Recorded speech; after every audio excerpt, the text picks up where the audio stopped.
Hello, kamusta po? Welcome sa bagong vlog. Ayan, today is Saturday, July 25 at kasama natin si Pixar. Ayan. Pixar, where are you? Ayan. Nandito kami sa parking ng McDonald's kasi tayo ay currently nagdo-DoorDash/park. So, ngayon DoorDash ang inaantay nating offer. Nandito tayo sa hotspot, which is ang McDonald's. So napansin ko rin maraming nagdo-DoorDash ng ganitong oras. Yan, ito itong katabing kotse ko, may tao yan sa sulyap lang nandyan lang siya nag-aantay ng offer. Same din dito sa tabi ko. So, sa madaling salita, marami kaming DoorDasher ngayon ditong nag-aantay ng offer. So, yun din yung isang rason kung bakit mas preferred ko talagang mag-DoorDash sa gabi. Dahil sa gabi, kaunti ang ating kakompetensya. Gawa na rin siguro, medyo ayaw nilang magtrabaho na ng way beyond dinner time, no? So, iilan lang kaming nagdo-DoorDash sa gabi. Kaya karamihan ng mga offer nakukuha natin. Yan. Kaya lang naman tayo nagdo-DoorDash ngayon. Yan, nandito si Pixar. Wala rin naman kaming ginagawa ngayon sa bahay. Sundot-sundot lang tayo para kahit papano makadagdag pa rin tayo sa kita natin. At also, alam nyo naman po yung huling nangyari sa atin, no? Na nahuli tayo ng overspeeding sa state of Arkansas. So, kailangan nating bawiin sa pagtatrabaho natin. So, ito nga pala. Pansinin niyo yung weather natin, no? Gloomy weather today. Ito nga pala yung McDonald's. Yan. So, sa mga nakaraang mga araw, tuwing gabi, lumalamig na yung weather. Parang nagiging 60 to 65 Fahrenheit. Tama ba? Nag-60 tayo, no? Right? If it's cold. Yan, lumalamig na sa gabi, pero pagdating sa araw, mainit pa rin, pero hindi na ganun kainit. Katulad nito, gloomy weather, pero hindi siya malamig, pero hindi na rin siya ganun kainit. Katulad nung mga previous days na whenever nagdo-DoorDash or Spark tayo, talagang ramdam mo yung init. At yun nga, gloomy weather today, buti na lang walang sinag ng araw, hindi masyadong mahirap mag DoorDash or Spark. Yun. So, habang nag-aantay tayo ng ating offer, medyo naipon na naman ng ating shout out. Marami na naman akong utang, so nilista na naman natin. So sisimulan natin ang ating shout out. Simulan natin kay Ma'am Gloria Adams of Georgia. Yan, isa po sa suki natin nagko-comment.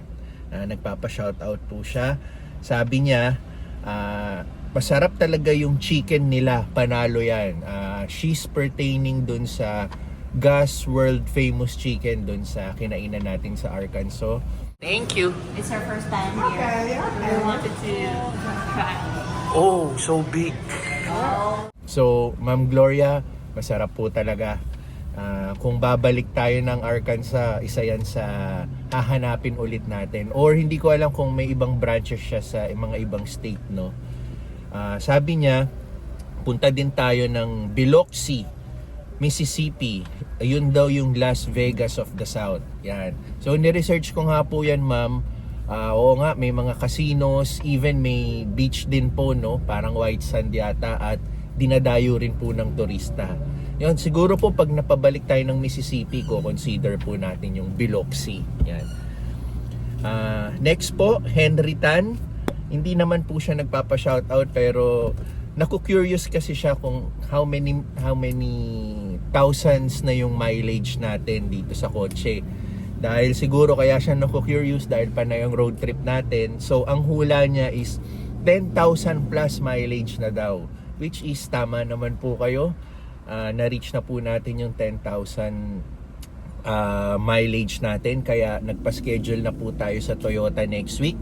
Yun po yung earliest na nabigay sa ating schedule. Kaya kailangan ma-check na tong kotse para mag-ready na naman, para prepared na naman tong kotse at ready to go na naman sa susunod nating road trip. Yan. So, Sir Henry, yan. Tama kayo. Umabot na tayo ng 10,000 in a matter of how many months pa lang.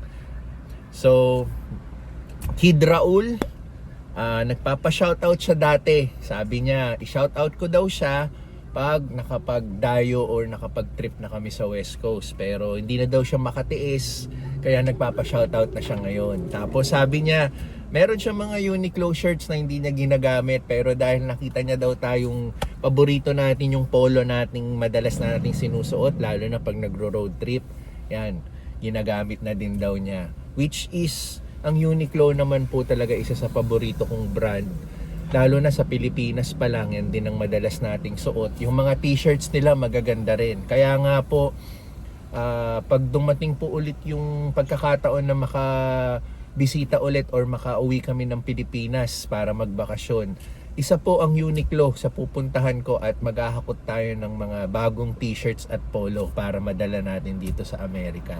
Kasi bukod sa quality yung mga produkto nila, affordable din yung prices nila. Hindi siya ganun kamahal yon. Lalo na sa Pilipinas, 'di ba? 'Yon. So, Kid Raul, shout out. Yan.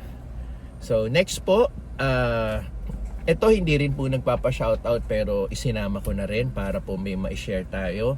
Si Sir Sherwin Cabatu. Sabi niya, sayang daw hindi kami nakapunta ng Ohio and Michigan, pero ayos na rin yon dahil nga yung low visibility, di ba? Ayun nga po, kaya nga po tayo napapunta ng Arkansas and Mississippi, gawa ng yung naging Canadian wildfires na apektuhan po yung Ohio and Michigan. Pero we strongly consider na rin pong bumalik doon pag naging maayos na yung sitwasyon doon, and also kung matapat ulit sa long day of ni Tinsel, and also wala pang pasok si Pixar, which is magbabago po kasi yung dynamics namin, yung schedule namin once na pumasok na si Pixar. Kailangan namin alamin. So ayun, for sure pupunta tayo ng Ohio and Michigan. So Sir Sherwin, maraming salamat po. Al-J. Lopez from Springdale, Arkansas. So, ito, may relation din po yung message ni 253 Gilhos. Kasi po, kinokorek po nila tayo sa proper pronunciation ng Arkansas. Kasi lagi po akong Arkansas ng Arkansas. Pero according to them, is Arkansas. So, sinasanay ko pa yung sarili ko sa pagbanggit ng Arkansas. Minsan, nakokorek na natin. Minsan, Arkansas pa rin. Kasi doon tayo sanay. Kaya Arkansas, yan, sanay natin. So, for now, pause muna tayo sa ating shoutout. Marami pang iba dahil narinig ko na ang ating DoorDash. Tumunog na.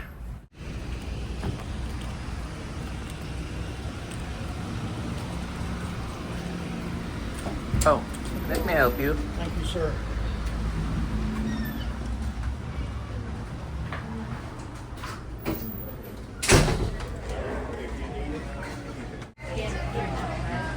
Antay ulit tayo. May offer na pumasok. Tapos napansin ko rin yung mga katabi nating kotse. Nagsibabaan na rin sila. Siguro sunod-sunod na yung mga naging offer. Nakakaaliw lang tong McDonald's. Pansin mo yung batang yon, yung nakapulang nagtatrabaho siya. Summer job siguro. Gawa ng summer vacation, di ba, dito sa US.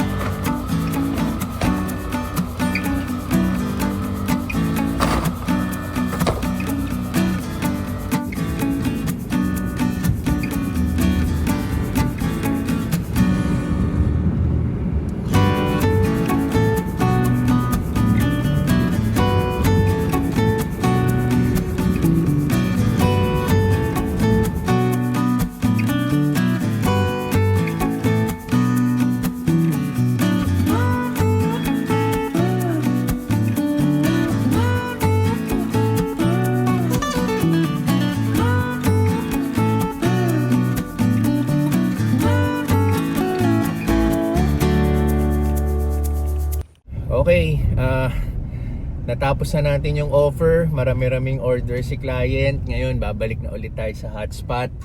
Pero, yun, isi-share ko lang din. Isa to sa rason kung bakit mas gusto kong nagdo-DoorDash or Spark tuwing gabi versus ganitong daytime, no? Kasi ang napansin ko dito sa Taylorville, bukod sa unang sinabi ko na marami tayong kakompetensyang nagdo-DoorDash, is yung pagtanggap mo ng offer, medyo matagal yung pag-aantay mo ng order ni client sa mga stores yan. For example, kanina sa McDonald's, nagantay tayo for about mga 10 minutes, no?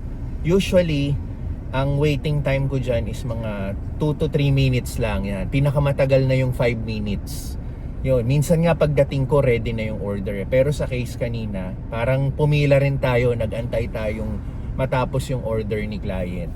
Gawa ng ang daming tao, busy yung mga tao, tapos ang dami rin mga orders, nasabayan pa yung mga pila sa drive-thru. Kaya yun, mag-aantay ka talaga. Which is for me, sa nagdo-DoorDash or nag-i-Spark, crucial din yung nasasayang na minuto, no? Imbis na nakuha mo na yung order mo, nasisimulan mo na mag-deliver sa client, yun, nag-aantay ka pa ng extra minutes. Tapos yung supposedly sana makukuha mong next offer, baka napunta na sa iba, di ba? Pero yun nga, ito naman yung sundot natin sa daytime. Imbis na nakatenga lang tayo sa bahay, yun, kumikitang kabuhayan na lang tayo. So balik tayo dito sa McDonald's kasi dito yung hotspot talaga sa ganitong oras. Pansinin nyo yung sa left side ko, pila yan sa drive-thru. Ganyan karami ang nagpapa-drive-thru sa McDonald's. Ito, yan, paikot yan, pila yan, drive-thru yan. Diyan sila nagtsatsaga. Tapos iba pa yung tao sa store. Yan. Okay, antay ulit tayo ng panibagong offer, pero ituloy na natin yung kaninang ginagawa natin, which is shout out and yung mga comments nyo. So natapos tayo kanina sa proper pronunciation ni Arkansas. So sinasanay talaga natin Arkansas. Okay, next is si For Your View. Ito in relation pa rin kay Arkansas. Medyo dagdag kaalaman to. From Bentonville, Arkansas daw ang Walmart's corporate office. So doon pala yung headquarters nila, no? At doon din daw nakatira ang richest family in the world, which is the Walton family. At si Sam Walton ang founder ng Walmart. So yun, added knowledge po sa akin, at least habang nag-i-Spark tayo, alam ko kung saan yung corporate office nila, which is napuntahan nating state previously. So maraming salamat po For Your View sa dagdag kaalaman. Next po, ito hindi rin po to nagpapa-shoutout, pero gusto ko lang pong i-acknowledge, no? Kasi meron po tayong viewer from Brisbane, Australia. So kamusta po dyan? At maraming salamat po sa panonood nyo. Si Ma'am Hyacinth Peralta. Yan, kamusta po? Pasensya na po, hindi po kayo nag-request ng shoutout, pero binanggit ko po kayo sa vlog kasi po, natutuwa po ako pag hindi lang po taga US or Pilipinas yung nanonood sa atin. Umaabot din po tayo sa mga iba't ibang bansa. Tulad nga po sa case nyo, taga Brisbane, Australia po kayo. So, enjoy our vlogs po and maraming salamat po. Next po, Lawrence Marquez. Ito naman, napansin ko, hindi ko to na-replyan before or na-overlook ko kasi yung message niya is 4 months ago pa. So, nagpapa-shoutout siya from Las Piñas. Kapwa Las Piñero pa naman din natin. Pasensya na po Sir Lawrence kung na-skip ko po yung comment nyo, yung pa-shoutout nyo. Pero ito na po, pambawi ko po sa inyo. Sana po napapanood nyo to. Shoutout po sa inyo, Lawrence Marquez. Yan. Next naman po is si Lou.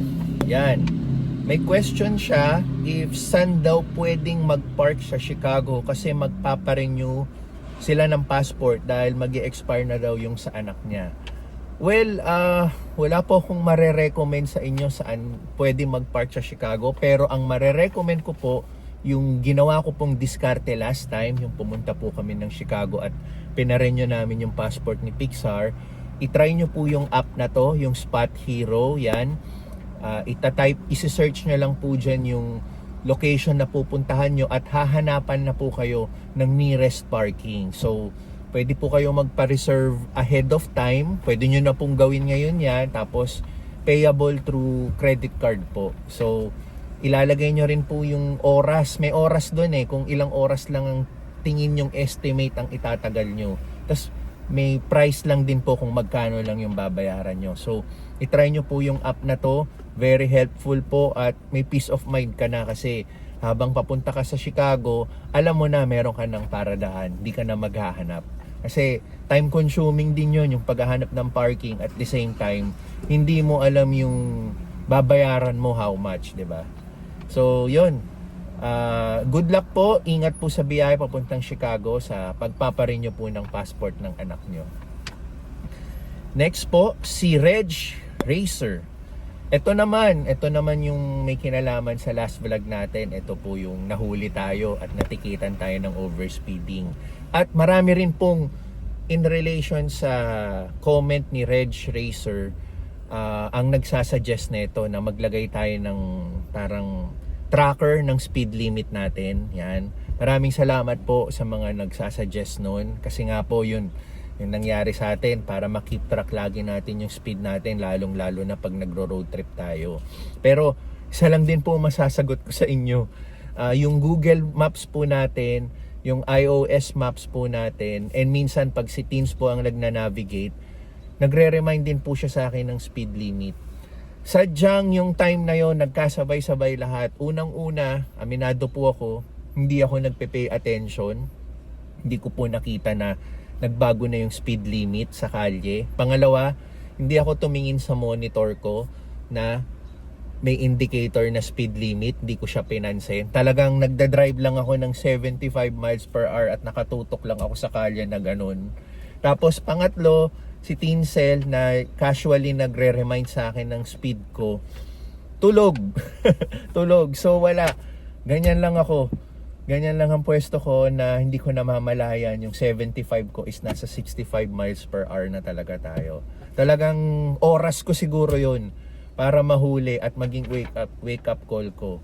Kaya nga ngayon ho, lahat conscious na tayo sa lahat, aware na tayo sa lahat. At maging dito lang sa Taylorville, pag nagdo-DoorDash and Spark tayo, kahit mabababang speed limit, tumitingin na po ako. Kaya sobrang lesson learned po sa akin talaga yung nangyari. Pero maraming salamat po, Reg Racer, sa suggestion nyo at sa mga iba pong nagsasuggest na mag-install tayo ng mga speed limit tracker dito sa kotse. So, yun. Next offer ulit tayo. McDonald's ulit. Ayan. May 5 minutes na tayo nag-aantay and counting. So, ganito talaga ka-busy ngayon. Mapapansin nyo rin naman sa paligid ko, ang daming tao. Ayan, mga nag-aantay din. Napansin ko lang, katabi ng parking namin dito sa McDo. Ang ganda nung Harley Davidson, At hulaan mo, ang nagmamaneho, grandma na. Nandun siya. Ayan, nakatalikod naman siya. Siya yun, yung nakatalikod.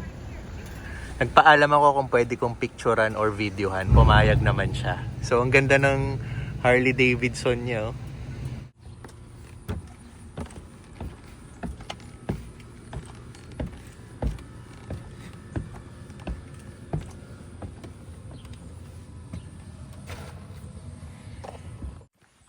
Completed na naman ang ating isang delivery. Ngayon, babalik ulit tayo sa hotspot. Panay McDonald's ang hotspot ngayon. Doon ang gusto ng tao bumili. Tapos, napansin ko rin, tinitingnan ko rin yung Walmart Spark app. May mga offer pero hindi magaganda yung mga binabato nilang offer ngayon. Kaya, panay DoorDash tayo. Tsatsaga-tsaga muna tayo sa DoorDash.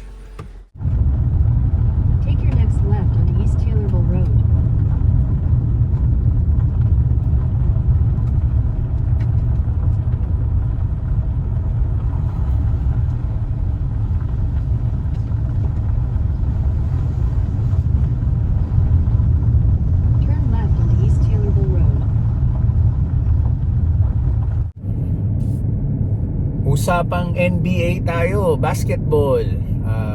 sa mga fans ni ano dyan, ni Lebron, yan. Ano na siya, bagong member na siya ng Philadelphia 76ers. Alam mo yan? Lebron is no longer in Lakers. He's now with the 76ers. Yan. It's in Philadelphia, Pixar, in Pennsylvania. Yun. Ayun, si Lebron nga, pumirma na ng 2-year contract sa Philadelphia 76ers. So, medyo powerhouse yung magiging team nila compare yung naging team niya before sa Lakers. Kaya abangan natin, exciting yung magiging bagong NBA season kasi maraming players ang naglipat ng mga iba't ibang teams. So, yun. DoorDash offer ulit. McDonald's na naman. Nandito naman kami sa opposite side ng parking kasi dun sa kabilang pinag-park namin kanina, punong-puno. At puno pa rin ang pila sa drive-thru. Ito yata ang episode natin na McDonald's DoorDash. Yan. Panay McDo ang ating DoorDash ngayon. Isa pa pala sa kinagustuhan ko sa gabi versus sa daytime na nagdo-DoorDash ka is yung traffic. Kasi mas maraming kotse sa kalye pag mga ganitong oras kumpara sa gabi. Tapos nakakalesen din kasi yung hindi ka nata-traffic sa time na ginugugol mo sa pagdo-DoorDash. So, more chances of winning, di ba? Mas marami kang offer na marireceive pag ganun. Kaya, yun, isa rin yun sa advantage ng sa gabi tayo. Pero syempre, alam nyo, bukod sa mga advantages na sinasabi ko, meron din naman disadvantages sa gabi, di ba? Ang nagiging challenge naman sa akin sa gabi is madilim minsan yung kalye. Nahihirapan akong i-locate yung bahay. Tapos pag ilalapag natin yung pagkain or yung groceries from Spark sa in front ng pintuan nila, dahil nga madilim, nahirapan akong maglakad. Minsan talahib na pala yung nilalakad natin. Minsan may mga bato. Minsan basa yung pavement nila. Kaya yun, kailangan dahan-dahan pa rin. Kasi isang pagkakamali mo, baka madulas ka, matapilok ka. Tendency, yung bitbit mong pagkain, baka maitapon mo pa. Ikaw pa ngayon ang sasagot ng pagkain nila. At saka at the same time, magagalit na sa'yo yung customer dahil gutom na sila. Tapos papangit pa yung rating mo sa DoorDash and Walmart. So, yun yung mga na-observe ko sa ilang buwan na nating nag-DoorDash and Spark. So, sinishare ko lang din to, lalong-lalo na sa mga nagbabalak, yung mga papunta rito at yung mga nandito na. Yun yung napapansin ko during daytime and nighttime sa ating pagdo-DoorDash or Spark. So, pag-aralan nyo rin yung lugar nyo, kung gusto nyo pong simulan to, kung ano yung tendencies ng lugar nyo, kung ano yung busy oras, kung saan traffic, kung safe ba, yan. Yun, yung safety din po, isa rin po sa lagi kong kino-consider. So, sa awa naman po ng Diyos dito sa Taylorville, at marami rin po akong nakakausap na mga naging kaibigan na rin natin dito. Ultimo dito sa McDonald's, sa Taco Bell, generally safe naman daw po dito sa DoorDash. Napakababa ng crime rate. Kaya, ayun, panatag din, may peace of mind din po ako whenever nagtatrabaho tayo sa gabi. So, waiting tayo sa offer natin. Ayan si Pixar. May wifi dito sa McDo, kaya buhay na buhay siya eh. Ayan. So, ito, matagal na naman yung order natin. Parang minimum 10 minuto na naman. Ito na. Deliver na ulit tayo. At wala pa rin humpay ang pila sa drive-thru. Home sweet home na tayo. Siya nga pala. Ito pala yung hinulaan ni Sir Henry. Ito na po yung current mileage natin. 11,321. Yan. Over na tayo sa 10,000 kaya talagang kailangan maidala na natin sa Toyota para ma-service siya. So umuwi na muna kami ni Pixar para makapagpahinga, lalong-lalo na si Pixar dahil bored na. Pero saludo po ko dito sa anak ko dahil plug and play to eh. Pag sinabi mong tara, ready to go, kahit saan kami pumunta, sasama yan. Kaya sinasamantala rin natin habang sumasama pa siya. Tsaka yun nga, kaya ako saludo dyan dahil kahit nagdo-DoorDash tayo, nag-i-spark tayo, nasa likuran lang siya ng kotse, sinasamahan tayo kung saan-saan, hindi po nagre-reklamo. Talagang tahimik lang siya, focus na lang siya sa iPad niya, nagpapaka-busy.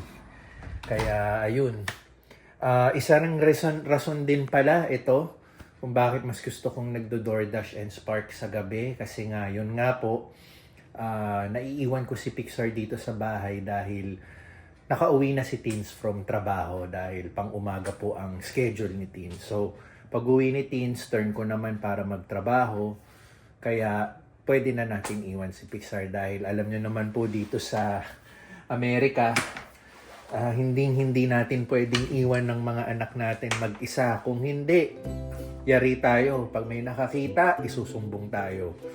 Kaya hindi natin pinapractice yung ganon. Kahit naman po sa Pilipinas, hindi rin naman namin ginagawa kay Pixar yun dahil hindi na rin natin masasabi ang panahon ngayon, di ba? Mabuti na yung sigurado. Kaya ayun, pahinga mode muna kami. Mamaya na ako aariba. Mamaya na tayo kay Kerengking. Kaya